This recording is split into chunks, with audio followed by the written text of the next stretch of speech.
Hello, everybody. Hey, I've been gone for a couple months, but I had a message that just came through that I didn't feel like I could ignore, so I'm going to pass it on. It's very simple. There's that saying, it's attributed to Gandhi, but my understanding is that it's a teaching much older than Gandhi.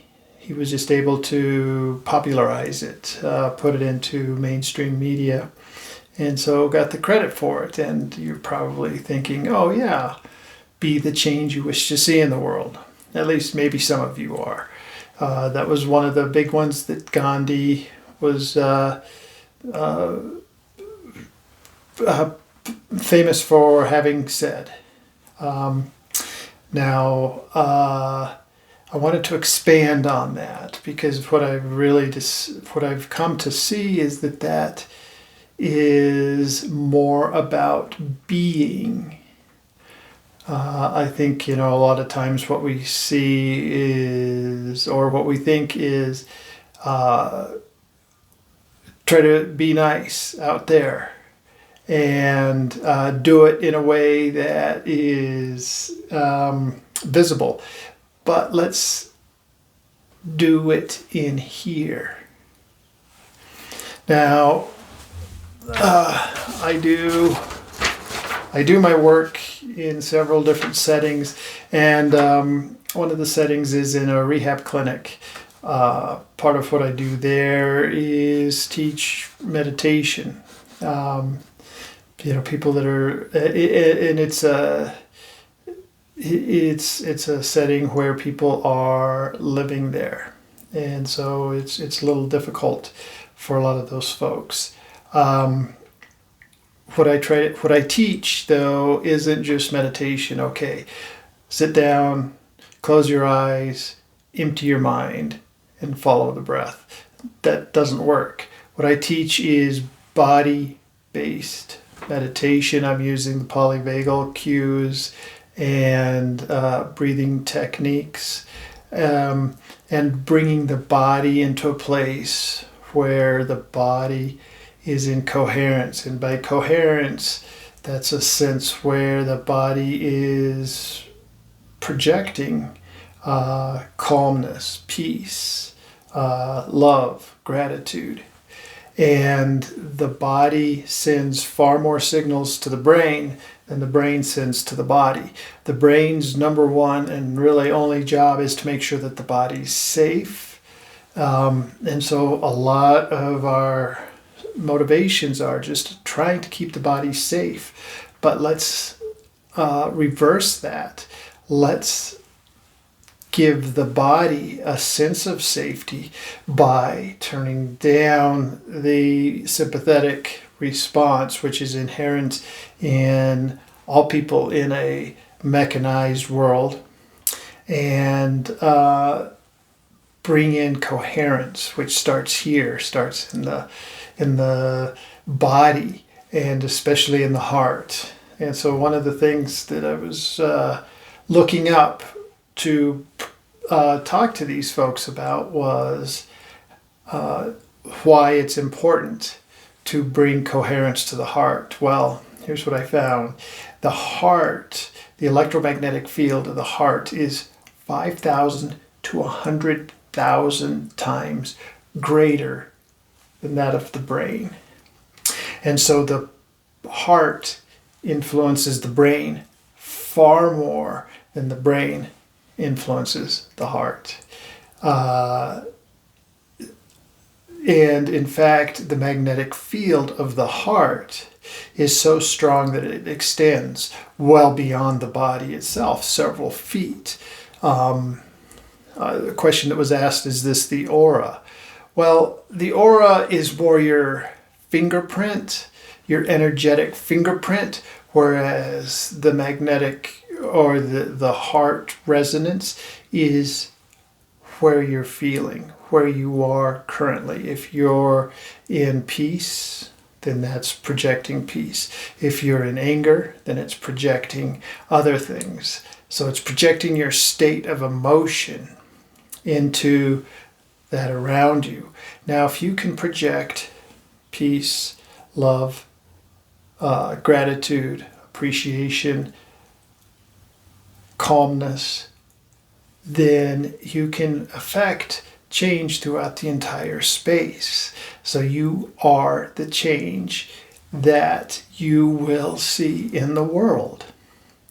So I absolutely love this, and it's a much bigger understanding than just be the change. It is that you are being the change. So the exercises that I give for this are, number one, come into that basic breath, and you can look at my other videos what my basic breathing is. The basic breath is only breathing in and out through the nose, exhaling longer than you're inhaling, tongue to the roof of the mouth. All of this promotes a place where you come into a sense of safety, a parasympathetic state. And that also pushes you up into the brain where you're in the hypothalamus and the hippocampus, where you're creating the chemicals of serotonin and endorphins and those things that promote peace. It's the brain, yes, but the body itself is also responding directly. When you breathe in and out through the nose, you're stimulating diaphragm breathing.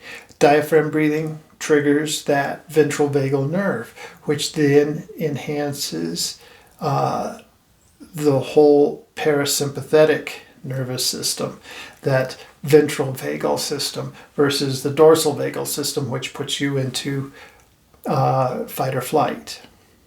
So we're into rest, relax, and safety. Now, a big difference that I want to push for this meditation is that a lot of folks say, well, then you're in rest and relax, and then won't you be asleep? Potentially, and especially in the beginning. Now, as you cultivate this state of being continuously in calm mode, just by being aware of the breath more and more frequently throughout your day, breathing more and more through the nose, tongue to the roof of the mouth, exhaling longer, you create a space where the body itself is in dominance over the brain, which is then creating this electromagnetic field of calm. But as that radiates out, what you're also producing is a calm, a peacefulness, but also an alertness, an awareness of your environment. And that's kind of key, because we don't want to be peace out, sleep. No, we want to be projecting. We want to be actively engaged.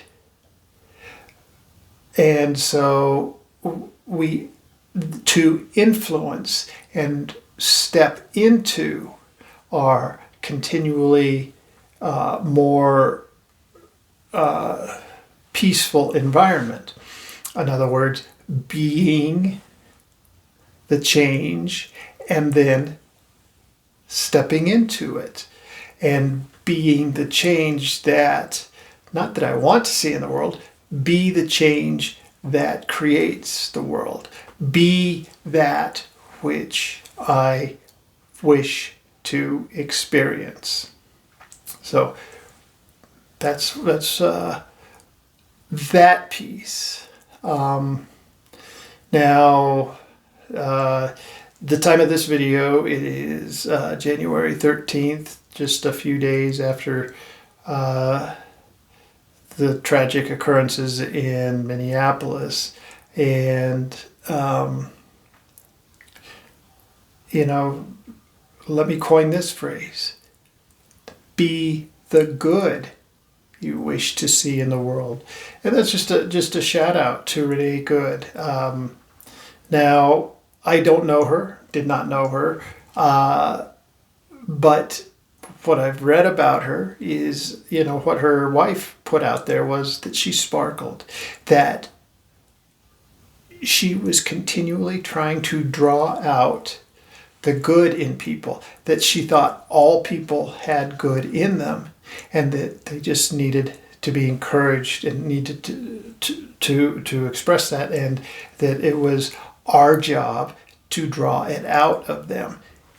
Therefore, by being the good that you wish to see in the world, you're doing just that. You're doing just what Becca Good portrayed about Renee Good, which was she was always trying to get people to express the good that was within them.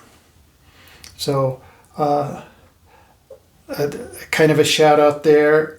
I know it's, I'm not trying to tag team on anything, but I just thought that was a really good tribute. Anyway, thank you so much for listening. Have a wonderful day, and I hope to talk to you again very, very soon. Bye-bye. Oh, hey, like, subscribe, all those things. Okay.